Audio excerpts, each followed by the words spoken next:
favor? Unplug that water.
Black mass, man, it's time to rob. I had to find a way, I couldn't find a job. Couldn't find a prayer, couldn't find a God. Couldn't find a prayer, couldn't find a God. Black mass, man, it's time to rob. I had to find a way, I couldn't find a job. Couldn't find a prayer, couldn't find a God. Couldn't find a prayer, couldn't find a God. I woke up, then I logged in to that Urban X where they be flexing with that blog in. Put it down, cause my little homie called in. Had to bail him out, he in trouble with the law again. Black skin can't win in the white world. Seen a brother kill his own kid for that white girl. We ain't wanna go to school, but we had to. Every February it was scary in them classrooms. Shimmy y'all, shimmy yay. Old dirty bastards can't own dirty slaves, or they own dirty masters. Black Dot found a pot as a youngin', broke it down for his son, and now he serve it to the masses. Black mass, man, it's time to rob. I had to find a way, I couldn't find a job. Couldn't find a prayer, couldn't find a God. Couldn't find a prayer, couldn't find a God. Black mass, man, it's time to rob. I had to find a way, I couldn't find a job. Couldn't find a prayer, couldn't find a God. Couldn't find a prayer, couldn't find a God.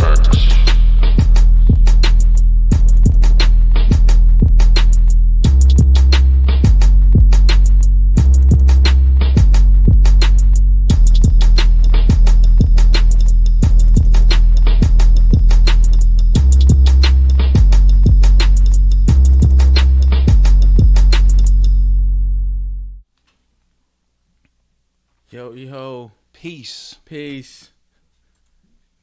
Welcome back to another week of the Urban X podcast. Sorry for the delay. Yes, but you know how we do. Yeah, man, we're here. Well, we wanted to put that little pictorial together for you. Yeah. For those who couldn't make the awesome book signing pop-up party. So, if you know anything about editing, wifey had to, try to scramble it In 10 minutes, in 10 minutes to get it done for you, to give you just a bird's eye view of some of the stuff that we do and how we lay it all out, because it was a magnificent turnout. Yeah, it was dope, man. It was dope. Thank you, Let's guys. just clap that up right away. Yes? Yeah. Yes. In particular, we had a lot of people come from out of town. Yeah, I was not expecting that at all. Yeah, so shout out to my man Kush from out in Cincinnati, Ohio. He came through looking dapper. Yeah, I don't want to pronounce their last name, like the Ogle Trees. I think they came from Detroit. No, the Ogle Trees were from Queens. No, were they? No, the Ogle Tree from Detroit. Okay, Detroit was in the building. Organic Love Tree. They from Queens. Okay, they were there. So Ogle Trees from Detroit. Yeah. Nick Westbrook was in the building. Yeah, everybody was in. Man. Katina Washington flew in from Indiana. We had my man, I call him Sanu. He from North Carolina. You know what I'm saying? He came in. He's from my hometown of Elizabeth City. And he came in from North Carolina. He was one of them brothers who was on the fence. Yeah. Who was kind of thinking about it. You know what I mean? And he came through, and I want to give a special shout out to him because not only did he come through, he came through and he rolled up his sleeves. Yeah, helped with the setup and the put down. Son is what I'm gonna call him. And he put it down for us, took pictures, lift boxes. Kush was gonna do that, but as clean as Kush was, I said, bro, calm down. You stay over here with me, because he was cleaning in the board of health, as we say. And we had some people coming from Boston. Yeah. We had people, of course, representing, in the tri-state area. It was a magnificent event. I'm pretty sure you were very delighted. Yeah, man. I was emotional, man. You was a wreck. Yeah, You was a wreck. But we want to personally thank everybody who came out. This was 2 or 3 years in the making in terms of, 2 or 3 months in the making in terms of preparation. And shout out to my wife because she basically loaded this truck, me and her, but she was doing the heavy lifting. Loading and unloading this truck. When we got to the location, we had help, and I didn't get no sleep. It was crazy, but we were 100% satisfied with the results. We're gonna have some videos coming. Shout out to Gemini Keys for the photography. Yeah, for our official photography. We had some other photographers. Yeah, in the building. Charles Duffy, who did the Eve logo, yes, DMX, Rough Riders, and our logo. Yeah, I mean. Yeah, when we get that done, we go to the best to get that done. There was a couple of other photographers in the building. shout out my DJ Cut King, who held it down, and shout out to the family because everybody worked. Yeah, some people were commenting. They was like, "Yo, your team was crazy," and I was like, "This is my family." Like, yes, we had Odyssey and Moms on the books. Yeah. We had my sister and my other sister Taji working the bar. Yeah. We had my other sister Wanda and wifey's sister Trakiva, we call her Kiki, on the food. Working the food. We had Marcus on the merch. Yeah, it was a event by committee. It was by committee, and we really got that in, man. Shout out to Tom. We had him up on ladders, putting up banners. Yeah. So it truly was a family event. And I'm glad it's over. Yeah, I was tired, bro. I was stressed. I'm just recovering now. Yeah, if you can see, my energy is but those are the type of the things we have to do to bring the village together so that we can celebrate these accomplishments. Shout out Red Pill. Yes. He gave you a brand new name. Malcom Xcellence. Malcom Xcellence. Yeah. That's tough. That's going to stick. Yeah. I like that. Yeah. I like that. He came through. Yep, Brother Rich came through. Brother Rich from Black Magic 363 came through. Yeah. So we had a very nice event.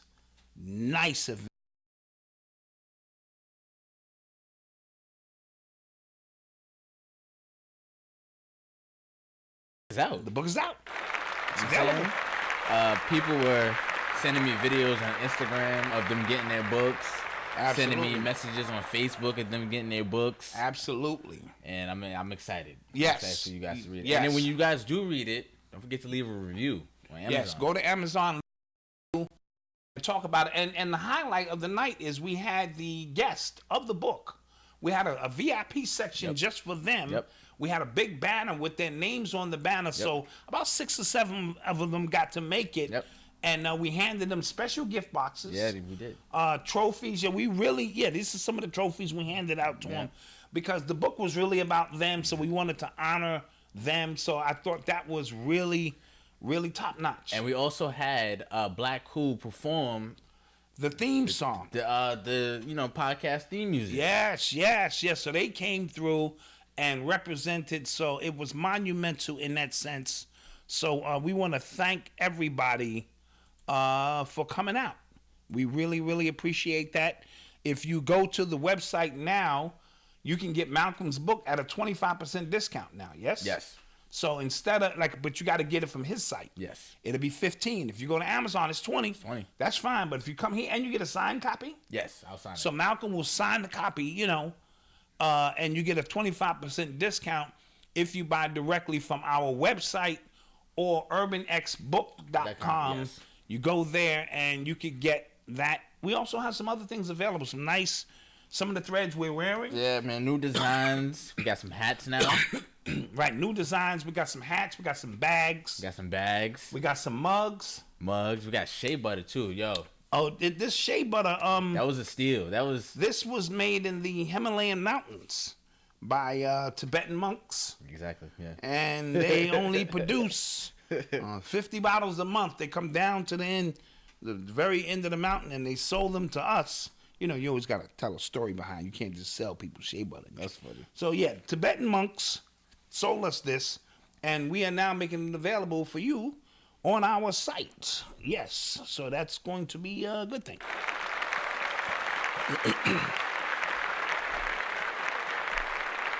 So other than that, how you feeling? Other than that, I feel good. You know what I'm saying? Like I said when we did like the Q&A at the podcast, I was having like a lot of stresses and anxiety leading up to it. So now that it's over with, I can breathe. We can get back to just working on our platform because we still have some more stuff coming out. Yes, we got some more things coming. More stuff that we're about to announce. You get what I'm saying? Yes, and Odyssey is here now. She's leaving. Oh, she's going back to school, yes. She's going back to school. I'm going to clap that up because she's been getting on my goddamn nerve. I told you. On my goddamn nerve. I told you. But I pissed her off because I told her I was going to give her phone number out to everybody on... Why'd you say that? I'm going to tell you why. I have a ghetto Cosby story for this. It's not too long. It's, my story's all good. Because I was disturbed by that. Okay, when your brother was about in the 7th grade, he was messing up in school. Gotcha. I guess he was feeling himself. So I gave his phone number out to everybody I knew. My friends, co-workers on the job, people I met on the street. And they started calling. Now, keep in mind, there was no social media at this time, and he didn't even have a cell phone. They were calling the home phone.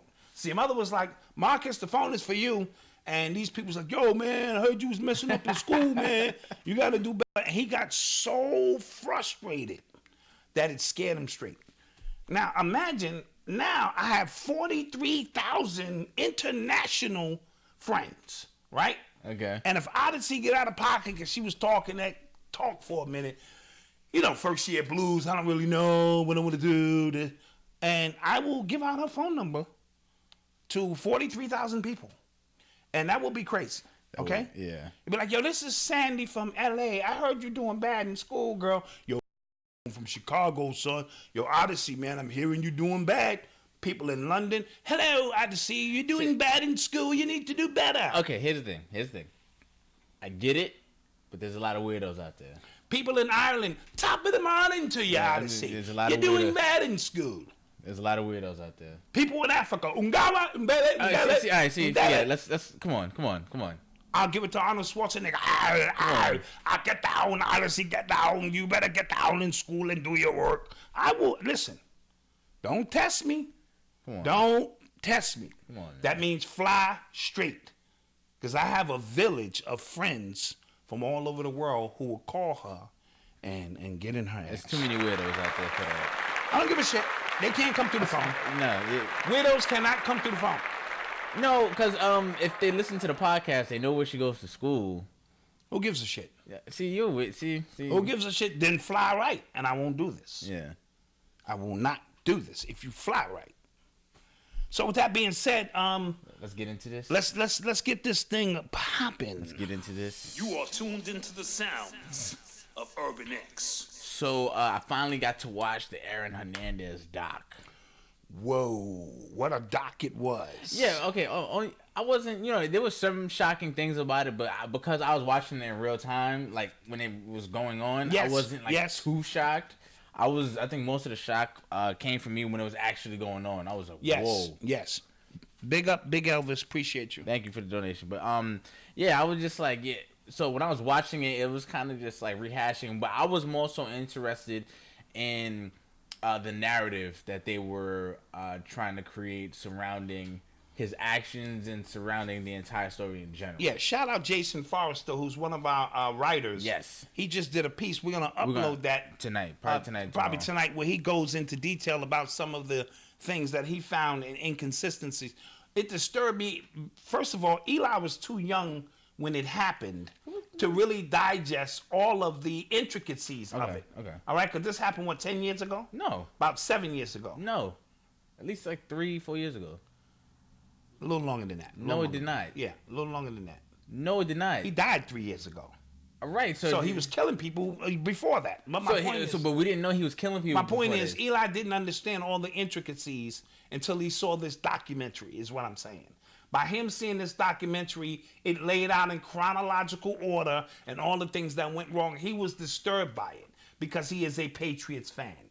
Okay. Yes? So by me, because I wasn't even going to watch, because like I said, I lived it in real time when you did, but watching it all unfold, it was shocking, and it was the shocking spin of them trying to negate the CTE factor, and really add in the homosexual factor and certain things that brought about this situation.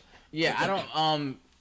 If you watch the documentary, one of his former high school teammates who was a quarterback on the team, apparently he was a backup quarterback, but they were painting it like he was the quarterback. And he didn't look like a quarterback at all to me. Yeah. Not to discriminate, but go ahead. Apparently him and Aaron had a relationship going on way back in high school that they kept a secret until, everything came out. Or until after he killed himself. Right. Right, because he said like his father didn't know, and his father said something foul about gay people, and then that's when his son came out. And then they had another ex-Patriots player who was in the closet while he was playing, just talking about his experiences of being in the closet. But he had nothing to do with Aaron Hernandez, yes? Whatsoever. Yes. So that's what brings me... So that made me a little kind of Right, but you got to understand the way these documentaries I get told. you have to paint the entire picture. You have to, give different perspectives. So after the documentary, I kind of kept those feelings to myself, right? On Twitter, one of... I guess Aaron's old classmates or somebody who went to that high school, I don't know if it was the same year, he said like, the guy who they were painting as, Aaron's secret lover, and that's the narrative everybody was running with, he wasn't the quarterback. Everybody knows who the quarterback was. Right. So the narrative that they're trying to spin, like the tight end QB relationship, that he couldn't... Pause. Tight end. Pause. Yeah. Pause. Yeah, go ahead. Continue. That's a great joke. Yeah, continue. It's a great joke, but that the whole narrative that they're trying to spin is kind of far fetched. So yeah, I mean, listen, there's certain aspects to the story. I don't know, man. that I will say can lead. I don't know about leading to you becoming a serial killer, because he killed them people. Yes. Yeah. he was laying that murder game down flat. He was laying that murder game, but there's aspects when his father, the father figure in the home, even though his father may have had his own issues, he still was the rock of the family. Yeah. Yes? When he passed on, then your mother waste no time and get up with your cousin's husband. Yeah. That put a twist to it, and that could really take a young man and make a young man frustrated. So I can understand why he didn't go to Connecticut to school. Well, he wanted to get away and maybe restart. Yes? Yeah, and then one of the parts I think a lot of people missed was that when the mother started living with the cousin's husband, he started hanging out with the cousin. He started hanging out with the cousin because he felt that was the only place he could get a little solace. So the whole thing really became twisted from that aspect. But there was a couple of other things that were interesting in Miami. Yeah. All right? The other piece is just kind of like, why did he kill Odin? Yeah. That's $1 million question. Now, did he kill Odin? Why? I'm asking you, why would you kill another man? Y'all down in the basement, y'all smoking weed. What happened? I don't know, man. No, Malcolm, come on. You know. I don't know. Give me some theory on why. Listen. What would you know? What would Odin know that would make you want to kill Odin? Him killing other people. Odin wasn't there for the murder. So what? So he probably knows. How does he know? Who knows? I don't know. That don't make sense. So you automatically assume Odin might have been the tight end. Pause. I don't know. The wives are upstairs. Yeah. They doing wifey thing. Y'all downstairs smoking weed. I don't know. I don't know. You know what I'm saying? I mean, listen. I don't know. Saying, because you don't kill people. You kill people to hide something. Yes. That's true. So either he knew about the murders or he was killing them to cover his tracks with something. All right. Now, The spooky part of this documentary was at the end of part 2. Yes. Yeah. When he shoots this known drug dealer in the face, and then the drug dealer calls him on the phone. The next day. The next day, like, yo, what's up? I think I too would shit my pants. Yeah, I really would. Yeah, that's crazy. Aaron, come on, appreciate you. Thank you, man. I really would shit my pants. I mean, if I shot you in the face and like, yeah, that's over. And then, yo, Doc. He said, who's this? Who this? You know who this is. Ah, shit. Show's canceled, Malcolm. I got to go into protection. Yeah. And then he tried to get traded, and Belichick and them would not trade him. And that's when he picked up the 2 side goons as protection. He became very paranoid. Right. Smoking weed will make you paranoid. Right. Yes? Mm-hmm. So in that sense, that whole process got a little weird, but they tried to spin it away from the CTE because he had the worst case of CTE ever recorded. Well, for somebody his age. For somebody his age, Yeah. he had the brain of an 80-year-old. And he was 27. And he was 27. Now, the ultimate twist is he commits suicide, checkmate, because of an old law in Massachusetts which says if you get a retrial and you die, How do you know that? because guys in jail know all the shit. Right, they know all that. So they hit him up, and he underlined to his wife, you know what I'm saying? Yo, you paid. And then they reversed the law on his ass. Yeah. And then the 2 sisters who were going at each other. Yeah. This was good for TV. The fiance, she just had a baby by one of his old college teammates. Listen. Till death do us part. Like, he died. But so. and then the old teammate came over. Hey, how you doing, Yeah. Karen? You know I remember you. Yeah. You know what I'm saying? Yeah. I just want to be here for you, comfort you. Aaron was my dude. You know what I'm saying? He probably thought the money was coming through too. Yeah, He probably was like, yo, let me get him with him now. Now he figure instead of chick sewing him up with a baby, he sewed her up with a baby. My type of nigga. That's the new game for 2020. Niggas is out here sewing chicks up. Chicks making all this money, I'm sewing you up. And I'm showing up at the job with our baby. That's right. And you better take care of us because I will take you to court. And then they reversed the law on his ass. And now he's stuck with an angry girl who lost her husband. So Well, she was holding it down though. Like, the aunt was really holding that down though. The cousin. yeah. It was like, oh, she had the machine on. But they said, look, you going to jail.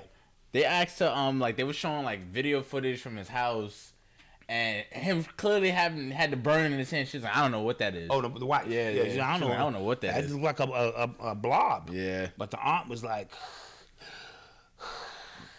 Yeah, she was I holding will it take down. the time. I will not. I'm like, that's a ride or die. Yeah. You think banging the auntie? No. It's like, come on, man. You are tuned into the sounds of Urban No, he Xcellence. wasn't. Would that be far-fetched? Yeah, that would be. I mean, the cousin? Yes, that would. Yeah. They were all weirdos. All right. Okay. So, sticking Anywho. with mental health, this week there were videos that surfaced, or this is like last week. There were videos that surfaced of Delonte West. Yes. This was this week, yeah. Yeah, this week. And he was on the curb. I saw him getting beat up, and I saw him on the curb handcuffed, yelling at the cops. And the cops actually got suspended for recording that. Oh, okay. He actually got suspended. Why, is that against the procedure or something? Because I think I'm pretty sure that it is against procedure. Like, why are you recording him? If Was this he is any- interrogating him, yes? No, he was outside. What are you recording him for? So he was the one who was recording him get beat up. No, when he was on the curb, cursing that was a cop he was talking to. Okay, but You can't do that. why can't that? Because shouldn't that be a part of the investigation? I saw this deranged man. That wasn't a body cam. That wasn't body cam. Oh, that footage. wasn't a body cam No. footage. Oh, okay, I see what you're saying. Yeah, that was. I thought that was body cam Nah, footage, and he then- was just turning it nah, on. Okay, nah. okay. So he looked bad. Yo. Like it was. Yes. It was really sad. Like he looked like he was strung out on all types of drugs. Yes. Like he just wasn't doing really well. So I heard rumors that a lot of NBA players wanted to help him out Because it's a family with them NBA players, Yeah. and I'm even hearing rumors that LeBron I don't believe it. has reached out, somewhat through Maverick Carter. Could all be rumor, but would you blame LeBron? To not. I don't know. I mean, listen. Let me. You know me. Perspective is my thing here. Delonte West is certified bipolar, Right. and I don't necessarily think he could be held 100% responsible for his actions with LeBron James' mother. Bringing everybody up to speed, we know that Delonte West had some kind of relationship with LeBron James' mother. Everybody in the organization knew about it except LeBron. Ruined that and championship run. that ruined that first championship run, because when LeBron found out, he felt betrayed. He felt betrayed, as he should. This is his mother. Now let's talk about his moms for a bit. She was Right. and you know what I'm saying? So as he got older, she got a little bit older. And, you know, if she came on to Delonte West or he came on her, I'm not really sure. These are two consenting adults. Delonte West should know better in his right frame of mind. You don't violate the king. You don't sleep with the boss's wife, because LeBron is the boss. Right? But if I'm at the office and I'm welcome to Happy Burger. Would you like some fries? And the boss's wife continues to come on to me, Malcolm. Okay. Right? What am I supposed to do? I don't want to lose my job. Huh? I got to lay that pipe. On the boss's wife. It's my duty to do this. No, but in light, what I'm saying is he had mental illness all that time, even when he played. And we know that the moms was still a little young, because you see, even lately, a couple of years back, the moms had another boyfriend. All right. Who was a rapper, and that's not no knock on his moms, because I had a young moms and I get it. You know what I mean? But so when we add all of that into the equation, you can see where something like that could get out of hand. But LeBron, being who LeBron is now, it's nothing for LeBron to prove to this dude. He was his teammate. He violated, but mom has to take some responsibility. In a nutshell, All that's facts. what I'm saying. All facts. I'm trying to say mom has to take some responsibility to know this is LeBron's teammate. I could deal with anybody else outside of this. That was a violation on her part. That's all I'm really trying to say. All facts. And, if you agree with that in the chat, let me know if whatever. But long story short, his mental illness is taken to the point where, he's out on the street. It could get very dangerous for him. He was a very good player. Yeah. Not marginal. He wasn't the best of the best. He was like dependable. You know what I'm saying? He was I remember. dependable, I do remember that. LeBron could count on him when he tossed that ball to him. So we wishing him well. Right. You know what I mean? Because that's just very traumatic. And rumor even had it. What's this player who looked like Delonte West? Played for the Knicks with the braids. Played with the Lakers. Oh, you're talking about he wasn't with the Lakers. He was with the Heat. You talking about you know who I'm talking about. Y'all know who I'm talking about. Yeah, I know exactly. LeBron had him traded because he reminded when he was with Miami. Oh, yeah, he was. He came in and LeBron was like, you know what? This is just too much for me. Yeah, that's Y'all funny. know who I'm talking about. He played with the Knicks. Come on in the chat. Oh man, the name will come to me soon. And I think he finally just made it out of the league recently. So let's hope he gets some help. I know who you're talking about. He was drafted after. Wasn't he drafted after? He drafted very high, but he was a weed smoker too, and I think that really got. Yeah, well, I'm not gonna call his mom's a freak, but she was young. Michael Beasley. Thank you for the chat. Wait, no, that was me.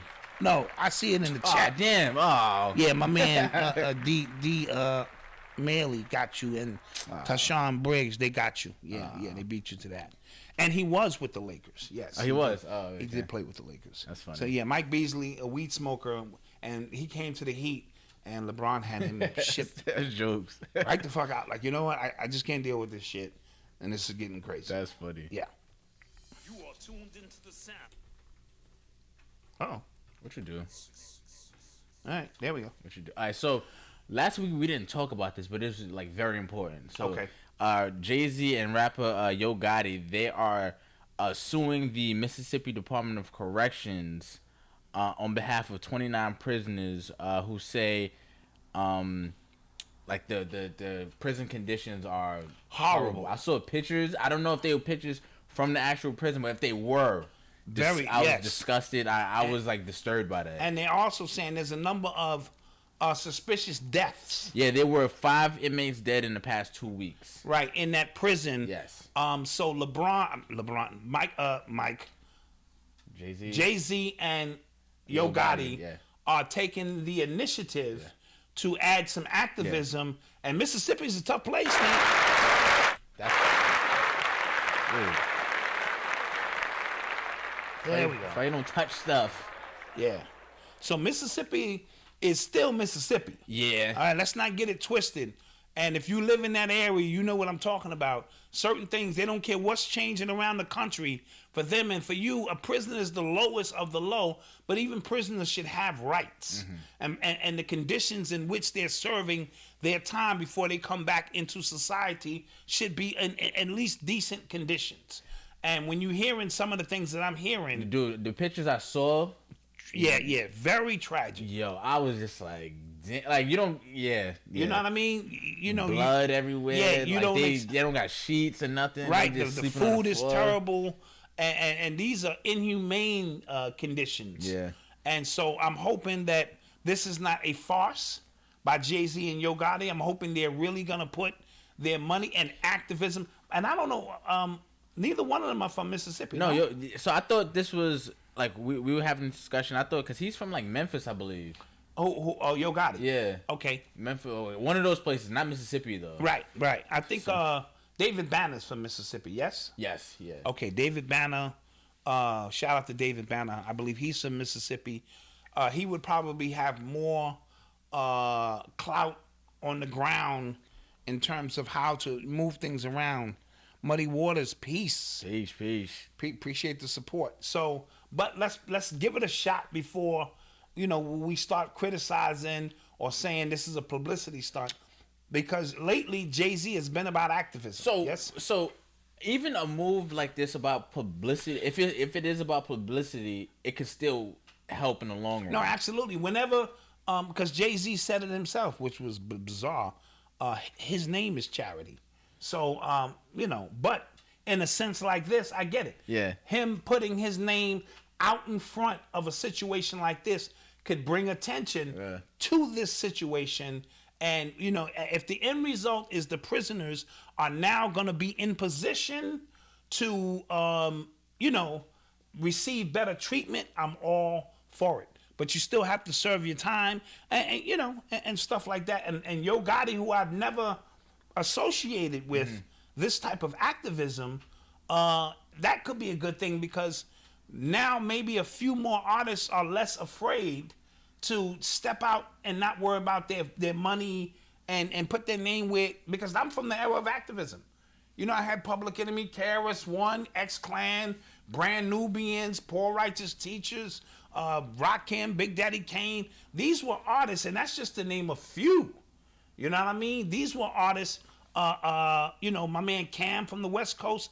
These are artists who this is what they did in their music, and they didn't give a shit about endorsements. But because corporations run so much now, before you make your move, you have to go through a series of filters because you're afraid to lose money. I must say this.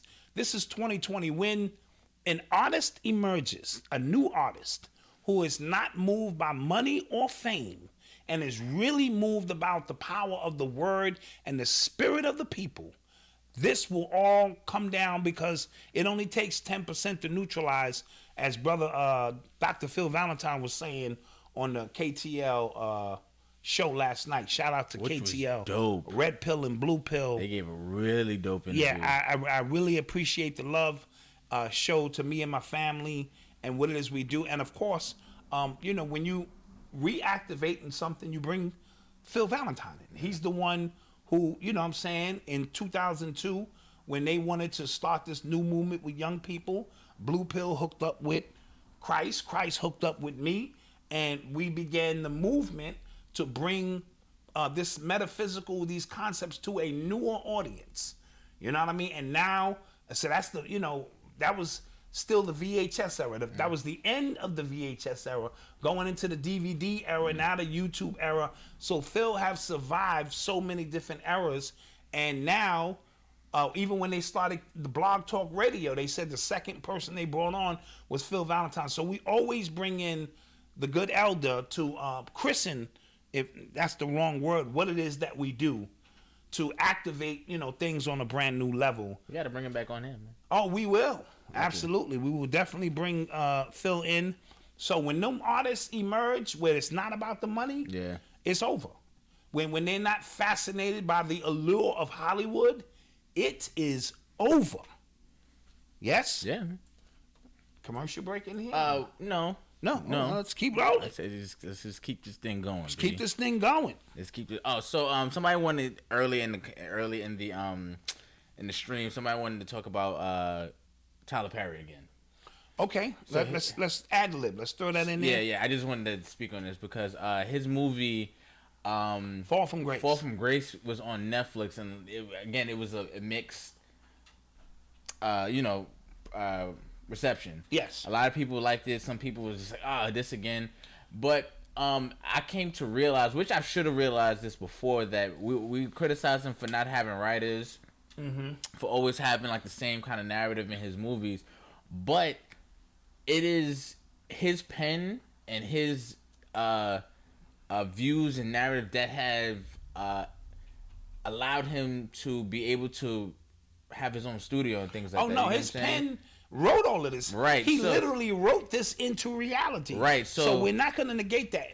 So what I'm saying is that he has an audience that is literally his audience that want his voice. Absolutely. So it made you fall back a little bit. It did. Instead of just being very critical. Yeah, it did. And this is what we mean by we have to be able to never throw the baby out with the bathwater, right? So we have to be able to add balance to what it is that we're seeing in its perspective. And he always hiring people who don't get no more work. Cicely Tyson and Felicia Rashad, who was my first crush. Yeah. That was my first crush. Yeah, you told me. Right? So I give him credit for that. Yeah, so that made me fall back a little bit. It was like, okay. There was a couple of scenes where they showed the lady's hair was twisted. Like Tyler, you're supposed to catch that. No, well, they filmed the movie in 5 days. Okay. And first, I think that is way too much of a rush job for a movie. Yes. But, I digress. So, mistakes like that are liable to get caught. I mean, liable to not get caught. But, so when we criticize him and we criticize what he's writing, when we criticize the art he's putting out, my thing is put your own stuff out. Yes. You know what I'm saying? There's never been a better time to literally write your own story. You can have a web show, a web series, 6 episodes. You can have your friends create a script. And this is why I'm always stressing this man has earned the right, no matter what he did. He put his own money up to help create his reality, and he has his built-in audience that rock with him. Just like we got our little built-in audience that rock with Urban X. You know what I mean? And we love each and every one of y'all for tuning in for what it is that we do, our brand of commentary or bringing the news or opinions or whatever it is we doing.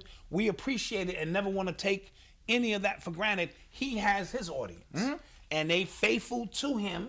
And maybe when he, it starts faltering and he feels that it gets a little stale, he will bring in some young writers, you know what I'm saying, to kind of where he can maybe oversee. You know what I mean? Because sometimes you don't have to, write everything. You just oversee. All right, I want to change that. I want to, I mean, I think his audience will start to see it, but somebody wanted me to talk about the movie specifically. I didn't watch it. Okay, I didn't see it yet. I saw the preview and I was like, I'm good. Right, because it had the same narrative. I was like, okay, fam. But some people saw it and said it was actually pretty good. I've never been a Tyler Perry fan. I've never watched really any of his movies. That's just me, except like 1 or 2, and then I said, okay, all right, this is enough.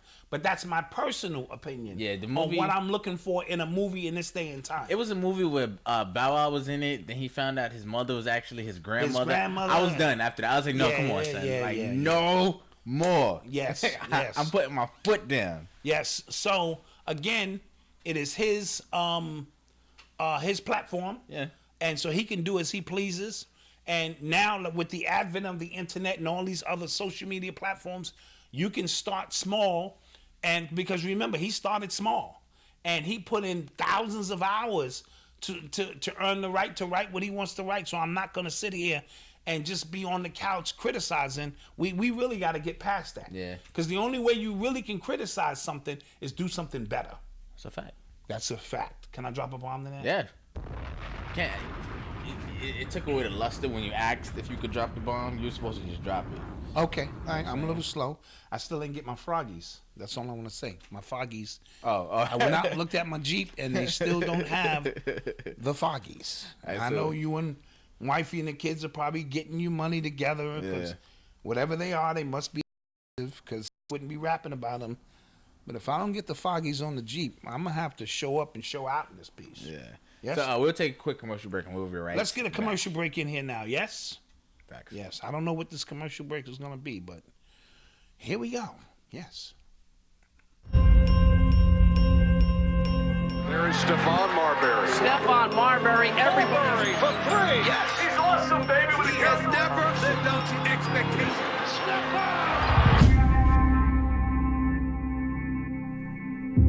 I went from making $20 million a year to zero. Forget about basketball. It wasn't about basketball anymore. I was a high school sports reporter for the New York Daily News in 1993. I said, I got to go watch this kid. You know, let me see what he got. Super quick. Maybe it's my swag that they love to hate, or because they see the success on my face. Got Coney Island pulling for him. Every time he walked on the court, he can't disappoint. By the time Stephon came on the scene, crack started the disintegration of the community. Everybody played for the top drug dealer. Playing in the games was fun. Now it's more like a business. Stephon Marbury from Georgia Tech University. Because of the upbringing, because of the pressure, this brother never had an emotional break in his life. Stephon Marbury suspended today for refusing to play. Motherfucker from Coney Island, man. Got a tattoo on his neck. This is bad image for the league. Get paid max dollar, give me max production. The media put him as one of the 25 most hated athletes. I don't play basketball in New York. Y'all didn't want me. He was miserable out there.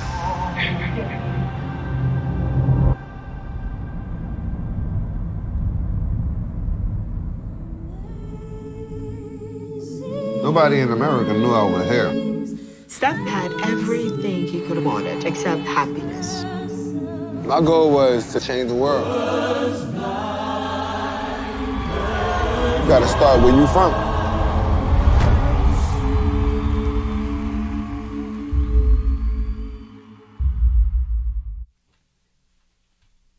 And we're back. And we are back. And what you were watching was the trailer for the new Stephon Marbury documentary that's coming out very soon. And the reason we played that because my wife is from Coney Island, grew up with the whole Stephon Marbury family, and how he reinvented himself because his story is very intricate. It's a lot of layers to Stephon Marbury's story. And so we want to support this documentary when it comes out because he was banned from the NBA. Yeah, they blackballed him. They blackballed him, and I think they blackballed him for the sneakers. Yeah. Right? That was a very, very bold move. It was a very bold move because you broke code. You revealed that those sneakers were only $9 to make. He was selling them for $25. $15. I bought you or was going to buy you a couple of pair. You bought me one pair, and I wore them. You barely gym. wore them. In gym. They right? were.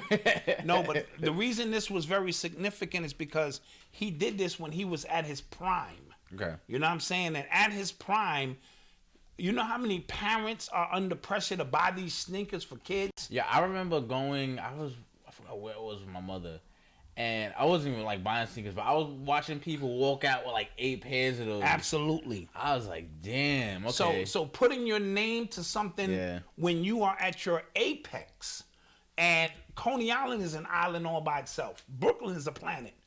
It revitalized Brooklyn because now these Brooklyn kids was wearing these Stephon Marburys, and he was getting 25 points and 15 assists a game.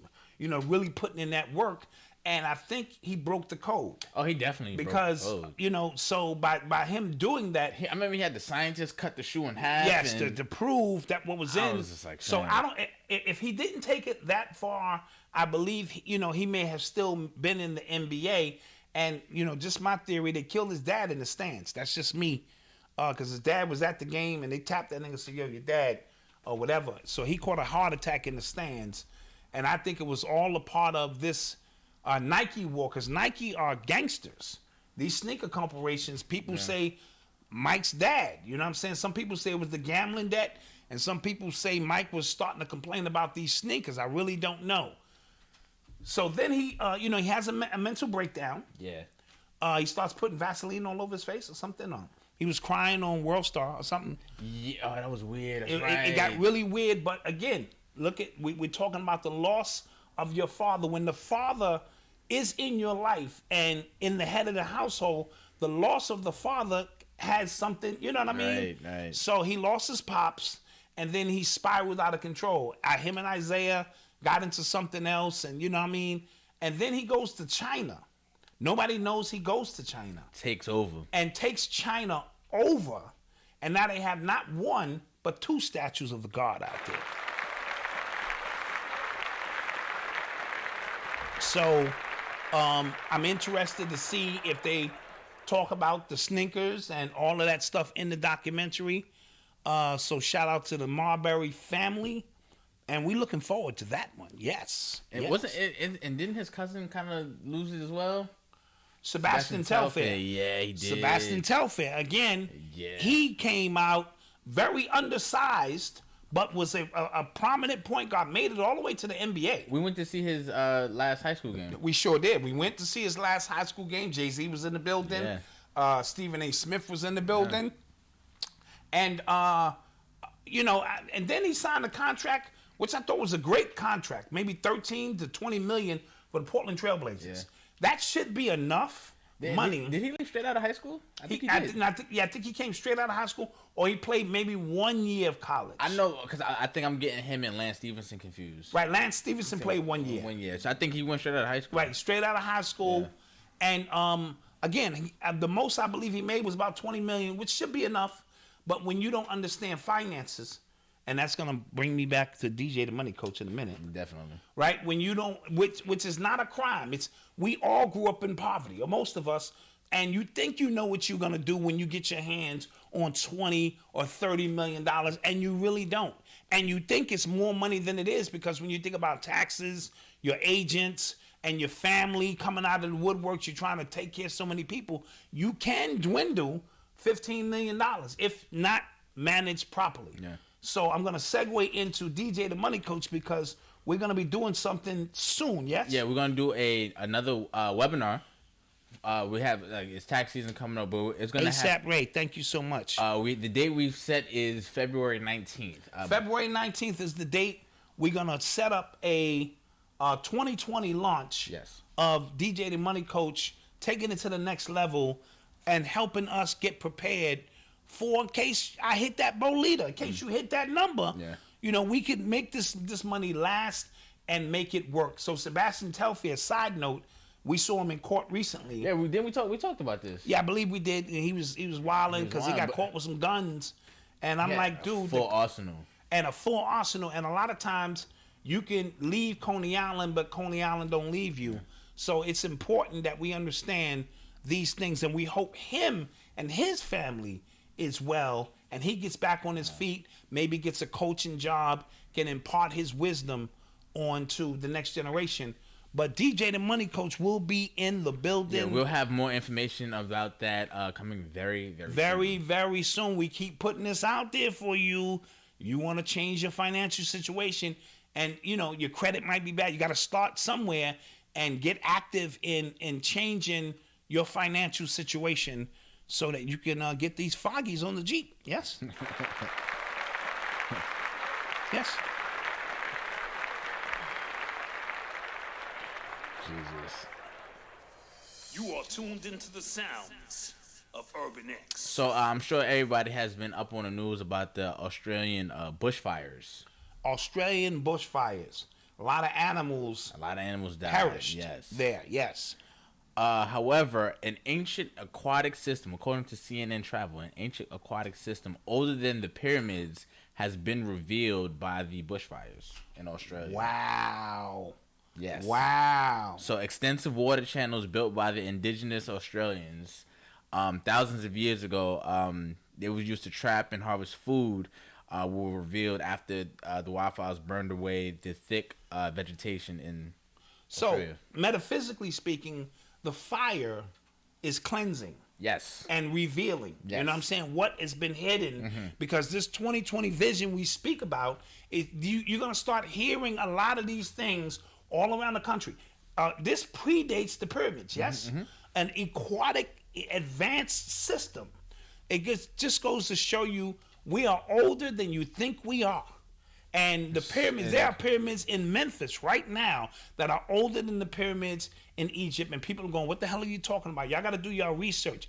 All of these mounds and pyramids, this land is more advanced and older than you think it is. All of this travel to America, Columbus, is all hogwash, right? The indigenous people have been here, and how did they get here? They walked. You know what I'm saying? The landmass was different then, so there's so much that needs to be uncovered that we have to begin to explore so that we never get trapped in our mental stasis to what this really is. So I'm very glad that this happened. I'm glad CNN put a stamp on it, so it ain't us talking crazy. The fire just revealed something that was covered for years. I'm pretty sure the natives knew. The natives of that land, the ancients. And I'm pretty sure your government knows because they have these satellites, or they know just how intricate Earth is. And they playing games with you. So don't let them play these games. I always think that's fascinating stuff when you think about how advanced their technologies were back then. Yes. You know what I'm saying? Like plumbing. Yes. African nations with indoor plumbing. Like nobody. If you think about how intricate that is now. Yes. To do that back then, like that's insane. You know, open heart surgery, all of these things, space travel and time travel. Soap. You keep going to the soap. Yeah, you keep going to the walls, and all the ancient walls in Samaria and ancient Kemet and all of these ancient places, they all telling the same story. Yes, we was traveling. You know what I mean? And this and that, and we were advanced and we lost the technology. There was a fall or a dark age, and coming out of that, we're trying to relearn who we are every single day. Right. You know what I'm saying? So I never etch anything in stone, and when new information is given to me in any capacity, I at least process it to find out. And when CNN is telling you, then it's probably 9 times more advanced than what they tell us, because they only tell you tidbits of the whole story. Yeah, I saw a story on Twitter. It was a video. They exhumed a mummy, and his larynx was still intact. I saw that, and they recreated like a printing of the larynx and recreated like a sound of what the mummy's voices sound like. Yeah. I was like, now who would do this? Yeah, that's insane. And what's the purpose of you trying to do that? Yeah. You know what I mean? Yeah, that's crazy. So, because the mummy probably really was like, yes, y'all, and you don't stop. I was like, what the hell? Wait a minute, did I just say what I just heard, Bob? yes, y'all, and you don't stop. Yeah, I was like, that's crazy, but like... Yeah, but see, this is how advanced technology is coming, and, you know, they're trying to piece together, once again, but all of that, all of the high-ranking Masons in this country who run this, the Rothschilds and the Bilderbergs, all of them know this already. You know what I mean? And they'll fund you to spend 30 years to get to some shit that they already know, because it slows down the evolutionary process. So we're looking at so-called scientists to tell us what they uncovered, and the high Masons and the reptilians already know this shit already. You know what I mean? And the way you slow people down, like the iPhone 11, is so goddamn ancient, it's a joke. But when we get it, and it's got the 3 cameras, our mindset thinks that this is advancing technology, and we're stupering and dumbing ourselves down and creating boxes within boxes that we can't escape from. But the ones who control, that's how they stay in control. Right. If you knew what was really going on, oh boy. You are tuned into the sounds of Urban X. So, again, I want to thank everybody who came out to the book signing on Sunday. Yes. Urban Xcellence book launch. It was amazing. I'm humbled by all the support, man. It was incredible. We're going to have some videos coming out soon, as a recap and things. Yeah, we're going to recap some stuff and bring you into, those who couldn't make it, who wanted to make it, Yeah, so we were deciding about live streaming it, but we decided against it, because we wanted the people there to get something exclusive. You know what I mean? We wanted to just let them because they made the journey, they made the trek, and the food was free and everything else you had to pay for. Yeah. But let me tell you, we put it on and we Yeah. put out. So anybody you know that went there will tell you we put on and we put out for that event. And these are some pictures of some of the host or people who were highlighted and some of your friends and stuff. Yeah, those are my friends. Those college friends. Yes. Facts. So shout out to them for getting that done. You are tuned into the sounds of Urban X. So, we read a report about the Impossible Burger. Yes. Yeah, so according to scientists, the Impossible Burger, which I had. It was good, too. I'm sad about this. Yeah.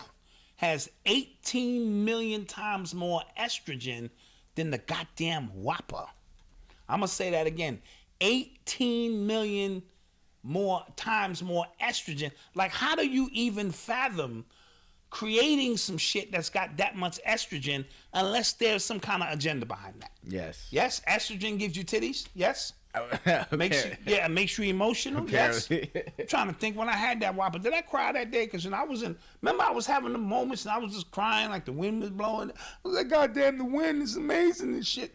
I might have was eating them goddamn Whoppers. Yeah, 18 million. Yeah, that's crazy. Yeah, but when people talk about it's a funny knock on like vegan, like men who are vegans and they soft and things like that. I don't with the soy based substitutes for meat. That's probably what's happening. That's exactly what's happening. That has to be what's happening. That's one of the conduits of it. And I heard Elijah Muhammad, even though he, one meal a day, I heard FOI had to eat meat because they needed to be sharp. These niggas need to be savage. You know what I mean? So that was the one rule he did have. If you FOI, you got to eat some fish or something so you could be sharp and on the edge. But the estrogen could be a conduit to other things that they're doing. See, there's an as above, so below, as within, so without. Right. Ingesting something that's feminine in its property, and then with this 5G, because Phil Valentine talked about it, could be synthesizing your energies to be feminine. The estrogen inside your body could be activated by this. So there's an inner and outer war. But like I always say, and I'm going to say this until the ancestors call me home, none of that shit matters. It matters, but it doesn't matter. Like, they cannot defeat us or we would already be gone. That does not mean you should not be eating right. Of course, you should eat right, drink right, but you already know the water's contaminated. Yeah.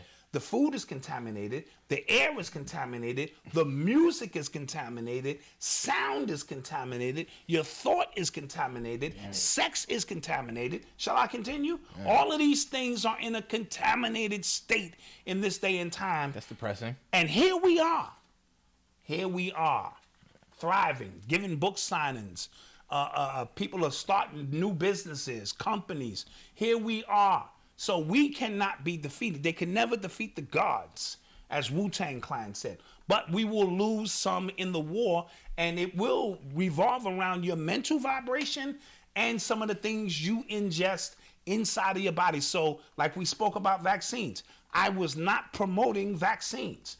If you can avoid giving your children that shit, stay clear. I was simply giving my truth to say I was vaccinated and you was vaccinated.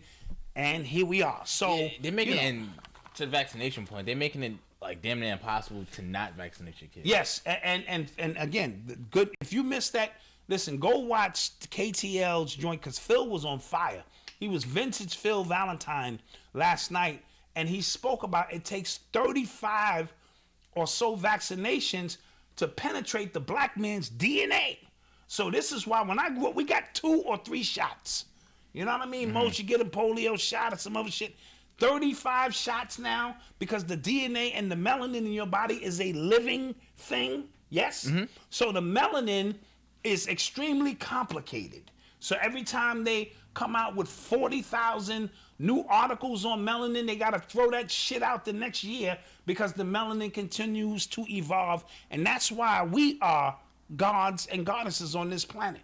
Right? Now, that doesn't mean the avatar that I'm wearing is gonna last forever. It is already malfunctioning. You already know my fucking kidneys are shot and this and that. So everybody's avatar, you know, if you don't take care of the avatar while you're down here in third density, you know what I'm saying, you're gonna have some complications of some sort.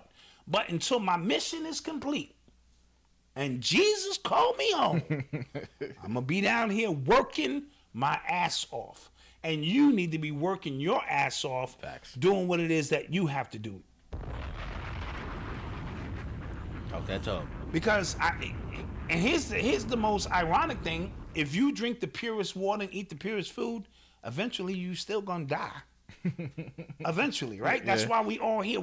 This ain't where we're from. Yeah. We here down here to experience this to the best of our ability so that we may transmit information back to the omnipresent, the all-knowing. So I am a cell down here trying to experience all that there is to transfer the information back to that part of myself which needs to know itself as a reflection of self. And that's why I chose the name Black Dot, which is a point of reference, and, you know, so forth and so on. Yeah, we here. I like how you brought that back around. I'm bringing that back around. We here. We getting that shit done. You are tuned into the sounds of Urban X. So another year, another mystery disease that's going around. There's a great way to segue into that. Yes. Yeah, another year, another mystery disease that, you know, everybody's worried about. It was Ebola. First, it was SARS. It was staph. It was a whole bunch of it. And the most recent one was Ebola. But now it's the Wuhan Chinese coronavirus. And I was drinking a Corona at the time when I was reading that shit. I was like, oh shit, the Coronas is giving niggas now. On a real note, so this is the new one. It's coming out of China. Yeah. As you know, the CDC up the travel warning to like a level 3. Right. So they you know, certain areas coming to America, people traveling in from those areas, but these have to be man-made diseases. Yes. That's what I would. Because there are no new diseases on the planet. Every time you hear about a new disease, like, what the fuck happened? Like, or was some biochemical? It's a mutation. It's a mutation of something, and you know, so nothing to be afraid of. But it could be something to get you looking left while they doing something right. Because this is all fear-based, and fear is an energy source. Yes, fear is a food. Go back and watch the movie Monsters, the cartoon. Monsters, their whole thing was they had to scare kids and eat the energy, right? Yeah. So that was a highly metaphysical movie. You need to go watch it again because that's the way fear works. Fear is an energy source. Talking about Monsters Inc., everybody. Say it again? Monsters Inc., right. So Monsters Inc., when you thought it was a cartoon, it was about generating energy and generating a certain kind of energy, which was fear, which is a food source. So anger is a food source. Fear is a food source. Sex is an ultimate food source. Yes? Right. So all the porn hubs and all of that stuff generate energy on the planet that is used by those who know how to curtail that energy for specific purposes. Going off that, you ever think about how much brain damage how much brain damage we willfully take in as a society with all the dopamine hits we take? Absolutely. Absolutely. The food, Instagram is big dopamine hit. That's all it is. That's a hit likes and a half. Likes and gratification, porn on demand, like dopamine hit. Like you're really damaging everything about you. And it keeps you at the click of a button. And it keeps you focused on everything but you. Yeah. That's the goal. Keep you focused on everything but you. Like the Super Bowl is coming. Facts. So that's a big ritual. We understand that will pop off between the Indians or the Chiefs, right? And the 49ers, who were the Cowboys who went up into San Francisco for a gold rush. So this is really about Cowboys and Indians. Don't get it fucked up and twisted. Yeah. That's what this shit is going to be about in 4-9. The 49ers, that equals number 13. We know that's the Master Mason number. So this shit gets really complicated, and we'll have the gods really in-depth break that stuff down. But it's a big ritual, and it's always held on that sun day. You know what I mean? So understand what's going on. Both of these guys are dealing in the color red. Might have something to do with Mars. We're going to pay attention to the whole process on what's going on here, but it's all distraction. Right up before that, you get the Grammys. Yes. And speaking of the Grammys, the former CEO of the Grammys said that the whole process is rigged. The whole nomination process is rigged. Tell us something we don't goddamn Yeah, we knew know. that. What's her name? I forget her name. I'll get it for you. And they fired her recently. Yes. That lady, the head of the Grammys, and she decided to spill the beans and tell you the whole process is rigged. But we know that because we see certain individuals who come on stage. We like, now how the fuck did they win? Deborah Duncan. Deborah Duncan. Or Dungan? Dugan. Or Doodoo? Dugan. Okay. Deborah Duncan. Dugan. I just said Dugan. Duncan, whoever. She has decided to give it up. Yeah. You know what I mean? Tell you that this whole shit is a joke. So if you thought that this was an honest process where albums are submitted, like who? What's the scale for that? Yeah. You know what I mean? So all of this is fabricated. So they're going to start with the Grammys. Alicia Keys has a new album coming out. Shout out to Alicia Keys, those who rock with her. Then they're going to hit you with the Super Bowl. Right. Then they're going to hit you with the Oscars. Yeah. Then they're going to hit you with the All-Star Game. Then they're going to hit you with baseball, first pitches. Trust me, this shit is on a loop. This whole shit is on a loop. And you have to break that loop if you want to. All you got to do is get off the treadmill for a little while. And then you start seeing things and activating things within yourself that, you know, because if not, you're just on autopilot. You go to work, come home. Watch. If you watch sports, watch like ESPN or Fox Sports. Right, the Super Bowl is 2-2-2-2. Oh. On that date, yes. 2-2-2-2. And if I put the numbers on top of each other, I can get a 44. So blue will go into the law of 44 because all of those twos, you know, yeah, absolutely. That's a good point. But I was saying, if you want to like realize how much of a loop it's on, like watch like ESPN or Fox Sports when there's no big sports happening. Like, They keep running the same. They keep running the same stories. And these stories are irrelevant and they mean nothing. Absolutely nothing. And that's not a knock because people calling Stephen A. Smith a sellout.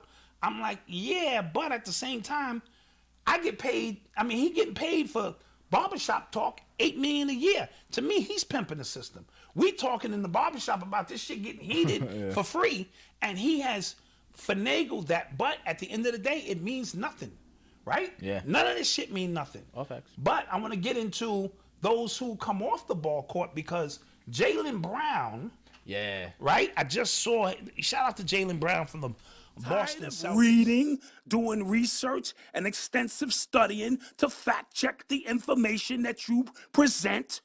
Well, now you crew. Yeah, shout. I think we went. Okay, we're back on. Shout out to them. He was highly educated then. Mm-hmm. And me and Ghetto Shaman was telling him some of the rituals that he can do inside that dome because that college stadium, before they had a little dome, how to go up on top. Long story short, he has now advocated himself to higher education. Mm-hmm. And in that higher education, he's speaking about the importance of going back to school, and he's taking an advocate stand. He was doing a TED Talk, and this TED Talk was magnificent because it shows that he's more than just a ball dribbler. Yes? Yeah.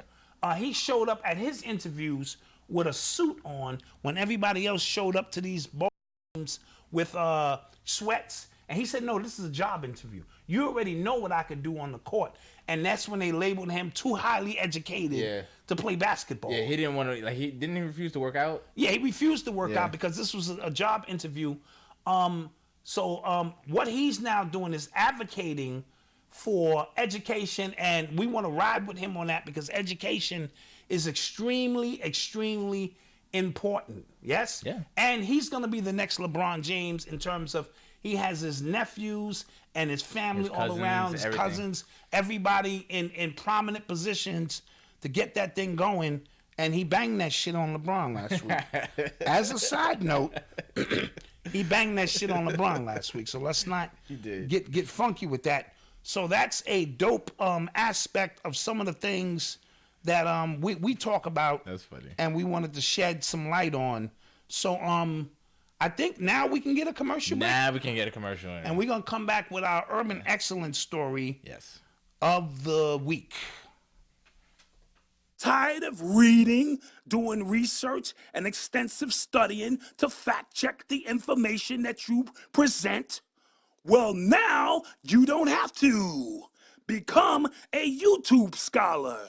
That's right, a YouTube scholar. Throw away those books. No need to quote real scholars. Burn those research papers. All you need is a YouTube connection. Watch YouTube videos at night, in the daytime, during breakfast, while you're on the toilet. Impress your friends with information you really don't know. After 100 videos watched, you are now a YouTube scholar. To sign up for this program, dial 1-800-WHY-STUDY. That's 1-800-WHY-STUDY. But wait, there's more. Log on to shopurbanx.com to pick up the latest in urban apparel. And we're back. And we are back in the flesh, ready to get that thing done. So I want to, our Urban Excellence Story of the week. Let me preface this by saying, I met a young brother by the name, I'm just going to call him Kush. I know that's not his government name. He came all the way from Cincinnati, Ohio to the book signing, yes? Yes, he did. And as I'm talking to him about some of the things taking place in Cincinnati and what was going on during, that time and how we should come out there and do some speaking and stuff like that, he just casually told me about his mom's and who his mother was and how she advocated for education and her whole history. And I'm like, yo, bro, this is definitely an Urban Excellence Story of the week. All right? She's been in education for over 50 years. Mm-hmm. And when you teach young people for this long a period of time, you have to be doing something right. Because that means you've seen so many changes through our educational system, and you've stood the test of time. Her name is Dr. Kimya Moyo. Dr. Kimya Moyo. And I'm going to read just what Kush wrote about his mom's because I wanted to share this because I felt it moved me. When I think of excellence, I know that Dr. Kimya Moyo is the very personification of excellence. As a mother to me and the thousands of children throughout her 40 years she has dedicated to educating, Dr. Moyo chose to proclaim her knowledge of self officially in 1979, changing her name to Kimya Moyo, and began a journey that would lead her and her family to Monrovia, Liberia, where she built, taught, and principled a school from 1974 to 1979 to 1984. Oh, hold on. Yeah, drop a bomb on that. Hold on. Yeah, we got to drop a bomb on that. Jeez. Okay. Did you hear that? Yeah, that's deep. And she returned to the States because of the coup and for her family's safety. 6 months later, giving birth to me, Ku, the last of 7, continuing in excellence in the States. Her way of incorporating African elements and thoughts to a Western educating system was revolutionary and connected in a special way to the African-American black student. Drop a bomb to that. Okay? So it's not what you do, it's how you do it. So by her, infiltrating the Western system with Eastern philosophies and African philosophies, she was dropping bombs. And her birthday was yesterday. Oh, her birthday is today. Oh, it's today. It's today. Oh, happy birthday. Yeah, you're getting ahead of me. Okay, you're getting ahead of me. My fault. All right. So from 1993 to 2010, Dr. Moyo developed Sankofa School for Critical Thought, a Saturday program for 9th and 12th graders. Clap a bomb, drop a bomb to that. Which culminated in a trip to Ghana with Dr. Wade Nobles. She earned her doctorate in 2004, was the math curriculum director for Cincinnati Public Schools from 2001 to 2006, and currently a Title I teacher at DePaul Crystal Rye High School. My mother is a 5'4" giant, and it's thanks to her that I know myself. It is thanks to her that I have been around some of the most powerful in this field we call consciousness, providing me with opportunity to sit with Dr. Ivan Van Sertimer and hear the great one teach in my home. Damn. Okay. So yeah. Mama got this thing going on. Sheesh. The story of Dr. Kim Yamoyo's excellence still roars, and so please help me celebrate her birthday, her solar return today, January 23rd. So Mama, happy birthday to you. Sheesh. Yeah. And I did a little research, I do that sometimes.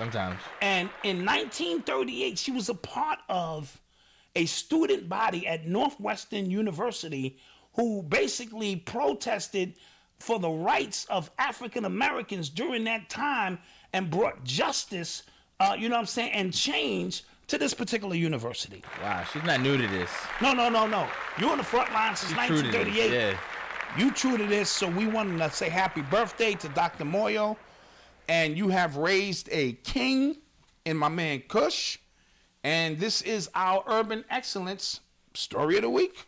Yeah, that's beautiful. Yeah. That's my man Kush there with you up on stage. Oh, that's right. Yeah. He was sharper than the Board of Health. So, when your mom's is that prominent in education, and I speak in my book, shameless plug, there's always a give and take between the student and the teacher. Right. So the student is asking the teacher, why are you here? Especially if you don't look like me and you don't understand my struggles and what it is I'm going through, right? You're just somebody from a different culture who couldn't possibly understand what I'm going through. But then there's the teacher's job to look at each and every student individually and say, well, why are you here? Some kids are there because of violence in the home. Some kids are being molested in the home. Some kids are hungry.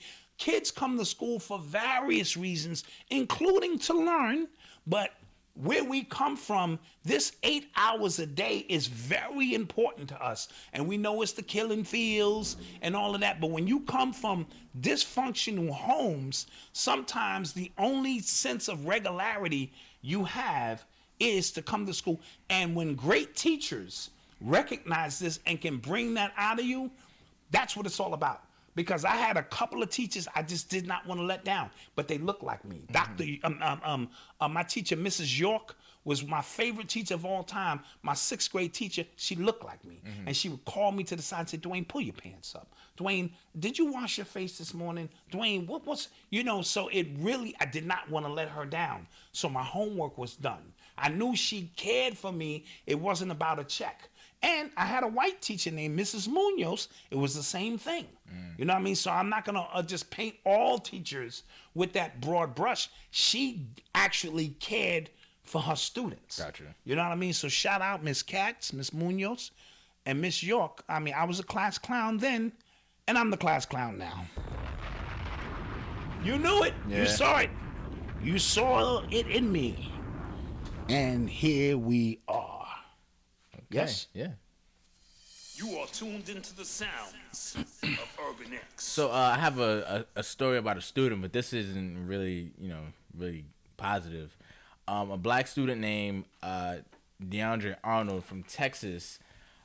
He's has been threatened by his school and his school district that they won't let him go attend prom or walk in graduation unless he cuts his locks. Now, what is their ruling behind this, and what's the thinking behind saying this man has been in school all year? So yes. If you want to know about the unknown, you got to study the known. Yes. Yeah. So he's been in school all year, and they didn't make him cut his hair. But now to walk down the aisle, he has to cut his hair. Yeah. So apparently the school has a policy that your hair, I think, his locks are not supposed to go past his collar.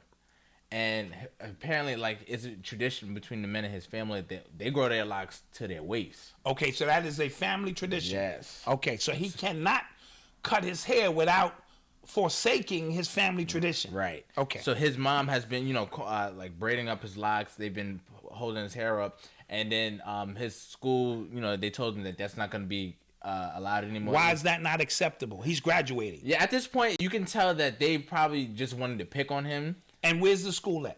Texas. Okay, Texas. Here we go. This makes sense. This is Texas, who are very, that's another one of them states where, they have their ways. But again, if you didn't say nothing all year long, and if me braiding up my locks were satisfactory all year long, you cannot now in the 9th inning change up the rules to the game and expect me to succumb to that. Right. That sounds like I need a lawyer. Yeah, right. So right now, apparently his family and the school district, they had a standstill. They haven't let him back into school, so he's been attending in an alternative school within his neighborhood. Okay, he needs to sue, because now it's one thing, and even this is wrong, but if they set that precedence from the beginning of the school year and he began to violate, then they can say, listen, we've given you 19 warnings on paper that said this and that, and you continue to defy this. They didn't do that. They allowed him to do what he did, and now they want to change it. I think not, and his family should fight, because even though he's graduating, there's going to be students who come up behind him, who won't have to take that fight. And this is what activism is about, in my humble opinion. It's these small battles we speak about. We can't change the entire landscape of things, but when we and you encounter something that needs to change, you got to be able to put that fight in and make that change. So shout out to him and his family, and let's keep an eye on that, because I hope they win that battle. Yeah, that'd be crazy. You know what I mean? Because that really doesn't, that sucks. So we're gonna take some questions from the chat regarding anything we talked about. We just go into it for a little bit. Oh, we also have some footage from the book signing that's ready. Oh, that's the word you got? That's the word I got. You got that word on the street? Yeah, I have. Yeah. Okay, well, we'll get to that in a minute. Let's take some questions. Anything you want to know about anything? So for the people that were there on Sunday, there was a surprise that if you were paying attention, you caught. If you weren't, okay, you didn't. You know what I'm saying? Okay. That was my dot moment. I just had to. You had to throw a dot moment in there. Okay. That was my moment. If you didn't catch it, you didn't catch it. All right, now let me ask you. I saw this doll. Yeah. That had a penis. Yes, it was there. It's a doll in Russia. It's called the LOL doll, being sold in Russia.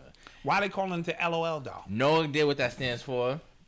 Okay, but it's a doll. I did see it. Mm-hmm. Yeah, I saw it. And when you lift up, because I'm from the era of Baby Alive. That's probably before your era. No, I remember. My little cousins, because majority of my cousins were girls. We would get a skateboard or a baseball, and they would get Baby Alive, and Baby Alive would pee. You had to put a pamper on Baby Alive. It would pee, and it was cute. But now the babies have penises. Yeah, that's wild. That's why. So a lot of people are upset about. That's why I'm telling you. When I talk about Ogle Love Tree, thank you. That event was well put together. Appreciate it. Hey, thank you. Yeah. Side note, you paid me in cash for something, and then it seemed like your Cash App came through. I sent the $20 back, just to keep with honesty. Yeah. And my integrity up. Yeah. It had a snapback. It is a snapback. Oh yeah. Somebody asked if that the hat is a snapback. We need to go out to their restaurant. Yes, in Queens. That's the Queen. Yeah, we need to go out there and film and eat. Facts. Yeah. Yes? Yeah, I'm dead serious. Okay. All right.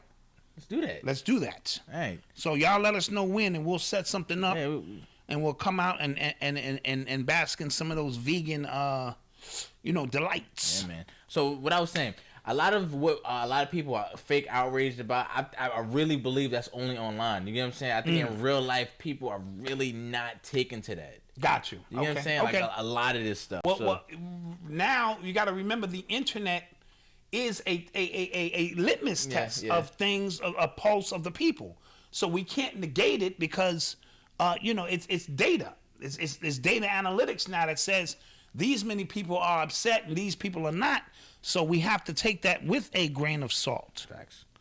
So somebody asked, do I think Yang is gonna win? No, I do not. I think they're gonna. I think either Bloomberg is gonna win or Warren, because they seem to be pushing Warren for some reason. Okay. Elizabeth Warren for the Democratic ticket. I don't think so, but I think her money's not long enough. Right. And they're gonna lose anyway. Yeah, they're gonna lose anyway. Somebody asked about something else. How about Oprah and Russell Simmons? Did Russell respond? Because I know she sat on CBS News. Yes, and she gave this long, drawn out bullshit explanation on she's not afraid of nobody, and Russell couldn't stop her from. And I'm not saying Russell could, but we don't hear you talking about Weinstein, and you didn't seem to be that upset when you went after Michael Jackson. You didn't seem to have all this integrity. I have talking about inconsistencies in the story that you can't put your name on. You sat those people down. You sat them people down. Yeah, that's a fact. All right, so you now you're talking out of both sides of your mouth, and that was a travesty. Yeah. Right? You know what I'm saying? When our ancestors move on or our dead transition, we don't need to throw dirt on their name. We need to honor and revere them, because every time we call their name, their energy is still amongst us, and that's why we pour libation. What do you think the fascination is with that? Like, we like to revise history for some reason. I have no idea. You know what I mean? But I really, it really left a bad taste in my mouth. And then she tried to say, well, I went to war for my girls in my school and this and that, but you didn't go to war for Mike. Yeah. You know what I mean? And please stop making yourself seem holier than thou, Oprah. If you want to impress me, Oprah, buy this book. No. I don't like it. Because if you buy the book, then I have to sit down and apologize and say, Oprah, you know what it's about. You're not that bad. You're not that bad. No. But go after Harvey Weinstein. Yeah, he's on trial right now. He's on trial right now. If you want to impress me, Oprah, go after Harvey. Didn't he say something fly like, I got good lawyers? Oh, yeah, yeah. They said, well, are you afraid about? Nah, I got good lawyers. Oof. And I heard he threw Bill Clinton's name around on some of these people. Oof. So he's throwing names and weight around. Oof. So we're going to see how that plays out because, it is what it is. You know? Okay. So you want to go to the clip we got, or is that clip ready, Alejandro? Si, senor, the clip is ready. Si, senor, okay. I'm gonna play the clip. Okay, play that clip for us. All right.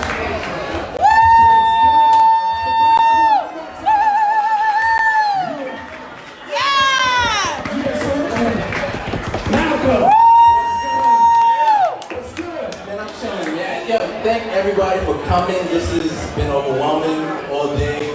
I wasn't sure if anybody was going to show up. Really? So I'm serious. I wasn't sure, but I appreciate you guys for being here. It's live. I'm glad you appreciate all the hard work that was put in. Yeah. I like your dreads. Oh, man.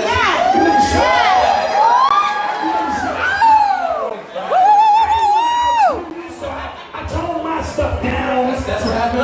Because I knew he was going to come in and... I didn't know that's what happened. Okay. All right. So listen, we want to thank you. Listen, any questions for the author? Questions for the author.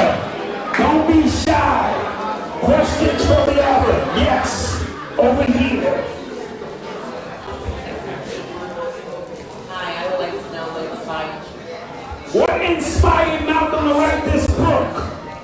Oh, so a lot of people don't know this, but I wanted to write a book since 2014, around that time, but a lot of the ideas I had, they weren't stick, so I knew that because they wouldn't stick, I knew I wasn't really inspired to write what I was writing about. I just wanted to, if I went with those ideas, that means I was just trying to become, quote unquote, an author. Yes. You know what I'm saying? So, but along that time, when I graduated from school, me and my pops, we started the Urban Xcellence channel, and I would interview some of my peers. Yes. And along that road, when I would interview some of my peers, I would get inspired. So, we're back. Yeah, just kind of giving you guys a a snapshot of. Well, for the people who are watching us right now, not for the listeners, but for the people who are watching, we just showed a clip of the event that just happened last Sunday or this past Sunday, and you see the turnout, you see all the people that were there in support. It was dope, man. It was really like it really was something special. It really was dope, and shout out to again everyone who came out to the event and everyone who I don't know what YouTube is doing. Yo, they're doing something without comments right now. Is they doing something without comments right now? Yeah, I don't know, man. It's pissing me off. So, but we're gonna rectify that very soon. Yeah. All right. Sure. So, no worries. They have their platform and how they choose to, run what it is that they run, and again, any questions in the chat? Any more stories we didn't cover? Because you know how that gets. Yeah, it's always something like before, as soon as we end the show, it's a story like, oh damn, we didn't cover that. Let me see. Anything out there you guys want me to cover while I'm here? Yo, do you see this thing about all of these former? This is kind of, I've been noticing this. All these former mobsters doing sit down interviews. What's that all about? Like all of a sudden. What's that? That's the ultimate code that's never supposed to be broken. Yeah, it's so called this thing of ours. Y'all supposed to, y'all get your finger pricked. Yeah, so now we're in the age where, again, people, nothing is sacred. Side note, Eminem went at Lord Jamar. Okay, let's talk about his album. And I'm going to declare Lord Jamar the winner. So let's talk about Eminem's album. How can you say he the winner? Because he's not responding. Eminem is in his... he's got his panties in a bunch, and Lord Jamar keeps saying, dude, I just think you whack. Nobody's saying you can't write rhymes, but I'm never going to be in my car listening to that shit. Yeah. So, and it's irking Eminem. Yeah. And he keeps throwing these shots. And he dissing Joe Budden too. And Joe Budden is like, yo, dude, let it go. Yeah. So Eminem is now officially playing himself. Yeah. Even though the album was pretty good. It was. You know what it was. It was better than his last two. That's all it was. Of hearing that you know how to rhyme, motherfucker. Dr. Seuss knew how to rhyme. That's what it is. He's just rhyming words. Rhyming words, rhyming, skimming very it down, fast. Skimming it down, very dude. Fast, we was doing that in the 80s, dude. Let that go. Yeah. Let that go. Does your music have substance? Is it boom, boom, boom? Does it have? Can you tell my story? No. And that's all Lord Jamal is really saying. Yeah. Like, I'm not gonna be with my foggies. You know what I'm saying? At the corner with my foggies listening to Eminem. I'm not. Yeah. And that's no disrespect. As a wordsmith, you can put words together. Nobody can ever deny that. But it takes more than that to be an MC. I wrote that in my first book. White men can't rap. So I was talking about you. Yo, so Ebro wrote this tweet. I saw that stupid ass tweet. I'm gonna read it. I'm gonna read it for everybody. Please read that goddamn email. He said, hold on. He said, Eminem treats rap how black folks have to treat life. Be 5 times better, work 5 times harder than everyone, and still not necessarily get respect. He went all around the block to make a bad point. That was a very bad point. And I think it's the complete opposite. Are you fucking kidding me? Yeah, first of all, I think we give Eminem so much praise, or the media gives Eminem so much praise because he is white doing something that we've been doing naturally. That's like seeing Alex Caruso dunk and everybody just like, yo. I get caught in that too. I'm like, oh, he gets up. But at the same time, it's literally something basic that we do, that we sneeze and do, that they get praised for. We shit an MC. I could shit some rhymes right now. It's nothing special about that. But because a white guy can rhyme, you guys gonna place it. Please stop with that. Yeah. And I've been getting some emails. Y'all said Eminem is not the greatest because he's white. No, it's not because he's white. It's because he's whack. I wrote an article. The fuck are y'all talking about? I wrote an article 3 years ago about Eminem. And I explained why I didn't think he was the GOAT. And everybody who responds to that article on the blog, UrbanX.NYC blog, everybody that responds to that only takes out the fact that he's white. And I commented on the fact that... I'm going to say it for the last time. Does he have bars? Yes. to be an MC is much more complicated. And that super rhyme fast shit he's doing, he's not even in the pocket with that. All right, because we have the ability, I'm going to say it again, to rhyme in the beat, on the beat, in between the beat, because we have not just a third eye, we have a third ear. Okay, and that third ear is the melanated eardrum. Okay, so we can go in between the creases, and he can't live there because he lives on top of the surface. Everything is logical to white people, right? So they have to be able to make logical, linear sense of that because they're not highly melanated individuals. I am never offbeat when I dance and never offbeat when I rhyme. Trust me. And that goes without even trying. I don't care how high I am. Shit, if I'm high, I could be way in the pocket. You know what I'm saying? So we don't, everything is what dance, left foot, right. That's how he rhymes, left feet, right, left. We don't rhyme like that. We allow the melanin to get in and we get synchronized with the beat and we do our thing. And even if it seems like we offbeat, we bring it back. All right? That means we are in tune with the universe. And that you cannot buy. You cannot get a whole bunch of rhyme books and spread them out and try to mimic styles, Eminem. Yeah. So I'm not saying you cannot rhyme. I'm saying you are not an MC. And you are not an MC of the caliber of MC that makes me want to be at the light with my foggies and my windows rolled down. That's all I'm saying. I'll say it again. Lord Jamal's the winner. Side note, Griselda is on the Jimmy Fallon show. Tonight? Tonight. Okay, Griselda, Jimmy Fallon, I am there in the building for that. And shit, that's about in 5 minutes. Yeah, somebody else asked another good question. Shirts dope. You can, get these shopurbanx.com. That's what you can get. Shopurbanx.com. You can get these. You see, I got my joint coming down the arm. It's butters, it's fire. All of these new designs. And I'm going to put this out there. We're going to do the 29 for 29 soon. Remember last year? Yeah.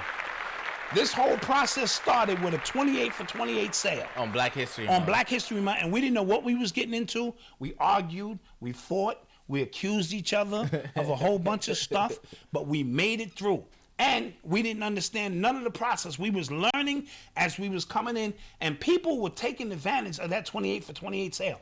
Nobody bought one item. Niggas like, give me 5 hoodies. Yeah. They was like, oh, yo, we better get these hoodies before they figure out. Yeah. So we bringing it back, but now it's a leap. It's a leap year. So it's 29 days. 29, we're going to get you for $4 extra. We can get you. But it's an extra day. Yes. So you get the extra day, we get the extra $1. 29 for 29. We're going to blow everything off the hinges for that sale. Yeah. That is going to be a tradition here. Definitely. At Urban X. Definitely. All right. And let's answer 1 or 2 more questions and see if we can get on out of here. Did you watch the Conor McGregor fight? I did not watch the Conor McGregor fight, and I don't care. And if he fights Mayweather again, I'm not paying for that. I'm not paying. You got me last time for that shit. I'm not paying for that. But I will pay for the Wilder fight on the 22nd. I'm going to pay for that. That's on February 22nd. February 22nd, I will pay for that fight. Oh, and it's on Black History Month? Yeah. He's in like... To this day. Yeah. To this day. So that's going to be fire. Yeah. Yeah, that's going to be fire right there. Yeah. I'm watching that. That's funny. Yeah, exactly, Osiris. Rakim was the master of going offbeat, on beat. We all do it. It's our natural flow. You ever see white people try to dance to reggae music? It is a tragedy. Oh yeah. It is a doo doo doo doo doo because they don't know where to doo doo. They don't. They just don't know how to lean to that, rock with that. Come on, man. Yeah, everything is very technical, and they have a documentary out. I think Grand Wizard Theodore was scratching, and they tried to put notes. Scratch notes around to decipher what the fuck he's doing. Wow. You know what I mean? Because for them... Certain stuff are not supposed to be made sense of. Because for them, everything is linear. They have to make logical sense of it, or it makes no sense, but you're missing the whole point of feeling the music and allowing the music to manifest through the way you feel. Somebody asked... Killer Priest is ill. Yes, I do know who Killer Priest is. There's a Mandela Effect movie? Is there a Mandela Effect movie? Oh, wow. Okay. Well, I know the Wu-Tang season 2 is coming back. Yeah, I'm torn. But I think I'll watch it. You invested already. Yeah, I'm invested, but I don't like RZA's choice to be RZA. But that's me being childish. Yeah. I need to grow up. Yeah, grow up. I need to grow up. I do. Grow up. I will grow up. I will. That's funny. So before we get up out of here, Black Thought is one of the illest Grandmaster MCs. Yeah, he's nasty. All right, don't play with that boy. Yeah, and get your feelings hurt. He's nasty. Before we get out of here, yes, I just want to remind everybody who are listening to us right now to subscribe to us. Subscribe. Go to the blog urbanx.nyc. Leave an email. If you want to write an article, you can submit an article to us. Yes. What else? Don't forget to order my book. Please order the book. 25% off if you go to our website, shopurbanx.com. If you're more comfortable with Amazon. Or urbanxbook.com. If you're more comfortable and you think we're going to take your little $15, go to Amazon. Go to Amazon. But if you want your book signed and, if you want a 25% discount, you come here. Yeah, you know what I'm saying? What else we got, man? And with that being said, let's get up out of here. Mandela dies in prison. I saw Mandela at Yankee Stadium, me and your moms, when he first got out of prison. Yeah, for real? And he came to Yankee Stadium. Yeah. It's funny, recently, he said, when I was locked down in Johannesburg, I listened to the sounds of Motortown. I said, Motortown? What the fuck is Motortown? He meant Motown, but I get it. Just some funny shit. But yes, I don't know if he died back then, but that Mandela effect shit is real. Yeah, you saw that T-shirt with Jay-Z? Yeah. With a T-shirt of himself on, or what he looks like now. Yeah. So that Mandela effect, because they found a way to fuck with that timeline. Yeah. They got that thing going. LeBron's son did get trash thrown at him on the Dr. King weekend. I'm not gonna make it a racial thing. It wasn't. I think somebody was just trying to get his attention. It was a little kid. Yeah. So we're not going to. We're not gonna buy into that. Yeah. I'm doing an audiobook. Yeah, I am currently doing an audiobook. Yes. We are doing an audiobook currently. It's just gonna take a little time. Yeah. And with that being said, we're gonna get up out of here, man. So we'll end with another clip. I believe we'll end with another. Don't forget to like, share, and subscribe. Tell a friend and tell a friend. Visit the blog, like I said. Hold on.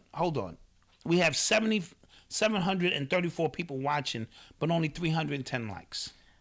All right, so please just throw some likes in there. Those is free, B. Those is free. Just throw those in there because it does have something to do with the algorithms and all of that old kind of stuff. So before this 734 people stop watching, please just go in there and get them likes up so we can get this thing popping. Also, download the Urban Xcellence app. Yes, download the app. We're going to really activate it now. Yeah. Now that the event is over, so we're going to take that to the next level. So look out for that. You know what I mean? We have a lot of things coming for you guys. Mm-hmm. We appreciate sharing them with you. This whole process. And the Urban X Nation is number one nation out here. That's all I'm going to say. Yeah. You heard? Feel me? So with that being said, we out. Peace. Gentlemen, in the spot. That's the way it goes. Yes, question over here. Tia in the building. That's me. Do you plan on doing like a Urban Xcellence like volume 2, volume 3, like continuing it, or is this like a one-shot deal for you? No, I would love to continue. Speaking of one-shot deal, I grew up on welfare. That triggered something in me. My mother would spend all the money, and we would have to go get a one-shot deal. And she said, listen, shut up. You don't tell them I bought you all toys and shit. You go in there and you act, so I'd have to perform. We ain't got no money, and it's cold. We need a one-shot. Right after Christmas, after she spent the rent money on toys and shit. We need a one-shot, but that one-shot. So, to answer Tia's question, I would love to turn this into a series because when you read the book, the 11 stories of people who were actually, I had some type of relationship with either through college or high school or something, So I would love to start to branch out, and because there's a lot of stories to be told all across the country and even across, you know, my city, you know, even across the city, there are a whole bunch of stories to be told, and I don't want to just limit it to, I guess, my circle. Right. So next I want to just start to branch out. So we're gonna branch out. Yes, over there. Young questions. I want to hear that. Yes. What motivated you to actually publish the book and not give up? What motivated you to actually publish this book and not give up?